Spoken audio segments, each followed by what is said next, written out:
ਅੱਗੇ ਵਧਿਆ ਮਨੀਸ਼ਾ ਕਤਲकांड ਮਾਮਲੇ ਦੇ ਵਿੱਚ ਅਹਿਮ ਅਪਡੇਟ ਸਾਹਮਣੇ ਆਈ ਹੈ। ਭਿਵਾਨੀ ਦੇ ਵਿੱਚ ਇੰਟਰਨੈਟ ਸੇਵਾਵਾਂ ਤੱਕ ਬੰਦ ਕਰ ਦਿੱਤੀਆਂ ਗਈਆਂ ਨੇ। 21 ਅਗਸਤ ਤੱਕ ਇੰਟਰਨੈਟ ਸੇਵਾਵਾਂ ਬੰਦ ਰਹਿਣਗੀਆਂ। ਹਾਲਾਂਕਿ ਬ੍ਰੌਡਬੈਂਡ ਲੀਜ਼ ਲਾइन ਚੱਲਦਾ ਰਹੇਗਾ। दोपहर 11 बजे तक ये पाबंदी है। गृह विभाग ने सुरक्षा के मद्देनज़र यह फैसला लिया। असल दे विच मनीषा के जिहड़े परिवारक मैंबर ने, पिंड के लोग ने, आस पास के लोग ने, उन्होंने मनां दे विच हाले भी रोस है कि गलत तरीके दे नाल रिपोर्टां तैयार कीतियां जा रही ने। हालांकि 2 बार पोस्टमार्टम हो चुका, मापियां दे कहण दे उत्ते ही यह फैसला होया। पहला हालांकि मनीषा के परिवारक मैंबरां ने उन्होंने ਜਿਹੜੇ पिता ने उन्होंने कुछ दबाव हेठ आके यह फैसला ले लिया कि ਜਿਹੜਾ मनीषा का अंतिम संस्कार कर दिता जाएगा। लेकिन उस तो बाद जो प्रदर्शनकारी ने वड्डी संख्या च इकट्ठे होए, उन्होंने कहा जद तक सानू इंसाफ नहीं मिलेगा उदों तक असी ਜਿਹੜਾ अंतिम संस्कार नहीं करांगे। तो इसे करके हालांकि ये भी कहा जा रहा है कि पर्सनल तौर पर सीएम नायब सिंह सैनी इस मैटर को देख भी रहे हैं। कुछ अधिकारी इस सस्पेंड भी किए गए हैं। लेकिन आखिर मसला यह है कि परिवारक मैंबर कह रहे हैं कि साडी जिहड़ी कुड़ी है वो किसी तरीके का कह सकते हैं कि वो सुसाइड नहीं कर सकती, आत्म हत्या कर ही नहीं सकती और ये मर्डर केस है। लेकिन जेकर जांच की गल कर लीए, पुलिस के वालों कहा गया कि आत्म हत्या है क्योंकि सुसाइड नोट के हैंडराइटिंग तक मैच हो गई है। और इन्ना ही नहीं, उन्होंने कहा कि जो गले ते कट्टण के निशान ने वो जिहड़े ने वो जानवरां द्वारा जिहड़ा उस बॉडी नूं कट्टिया गया। तो इस खबर से वधेरे जानकारी लेने साडे सहयोगी गौतम साडे नाल न्यूज़ रूम तो बने हुए हैं।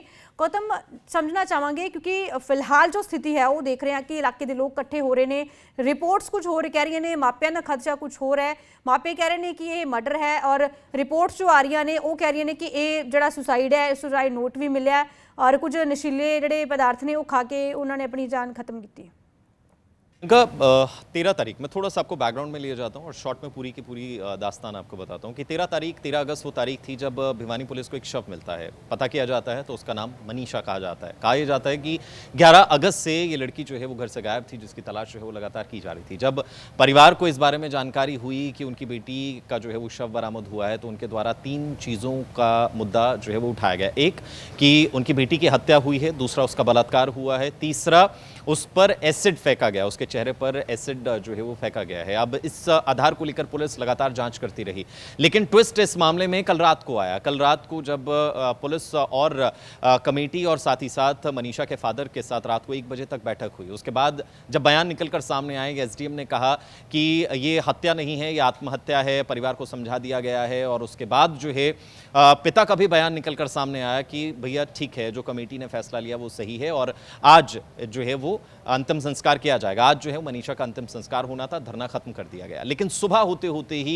मनीषा के पिता का एक और बयान निकलकर सामने आया और उनके द्वारा कहा गया कि धरना जारी रहेगा। पंचायत जो है वो हुई, पंचायत के साथ जो है वो बैठकर उनके पिता ने बातचीत की। पंचायत ने कहा तुम आगे बढ़ो, हम तुम्हारे साथ हैं, हम तब तक जो है वो धरना खत्म नहीं करेंगे जब तक कि मनीषा को इंसाफ, परिवार को इंसाफ नहीं मिल जाता। इंटरनेट सुबह बंद कर दिया गया। भिवानी के 2 जिलों में या कहा जाए कि 2 जिलों में कि आखिर इस मामले दे विच